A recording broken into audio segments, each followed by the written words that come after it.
கர்த்தருடைய பரிசுத்த நாமத்துக்கு ஸ்தோத்திரம்.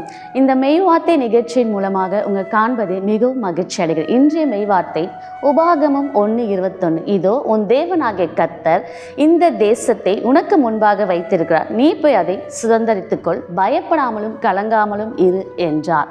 இப்பொழுது பார்த்தீர்கள் என்றால் இந்த ஆண்டு முழுக்கும் நம்மை காத்த கர்த்தர், நம்ம போக்கிய வரத்தையும் பாதுகாத்த கர்த்தர், நம்ம கண்ணின் மணியை போல பாதுகாத்த கர்த்தர், நம்ம ஜீவன்களை பாதுகாத்து இந்த 2026 காண கிருபை செய்த கர்த்தர் இந்த ஆண்டு இந்த தேசம் என்றால் இந்த ஆண்டை குறித்து சொல்கிறார். நீ போய் இந்த ஆண்டை சுதந்திரித்துக்கொள், பயப்படாமலும் கலங்காமலும் இரு.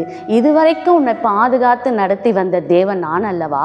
இந்த வருடம் அதே போல உன்னை நான் பாதுகாப்பேன். நீ இனி பயப்படாமலும் கடங்காமலும் இரு. இந்த ஆண்டு முழுக்க நான் உன்னுடனே இருந்து உன் கைகளை பிடித்து நான் வழி நடத்துவேன் என்று உங்களை பார்த்து சொல்கிறார். எனக்கு அருமையானவர்களே, இந்த ஆண்டுக்கான ஒரு சிறிய ஜெபம் செய்வோமா? கர்த்தாவே, உமக்கு நன்றி செலுத்துகிறோம் ஆண்டவரே.